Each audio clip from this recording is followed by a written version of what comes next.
कालस्थायिने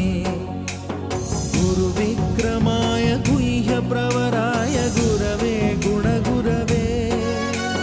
गुरुदैत्यकलक्षेत्रे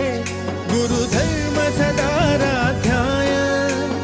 गुरुपुत्रपरित्रात्रे गुरुपाखण्डखण्डकाय गीतसाराय गीततत्त्वाय गीतगोत्राय धीमहि गूढगुल्फाय गन्धमत्ताय गोजयप्रदाय धीमहि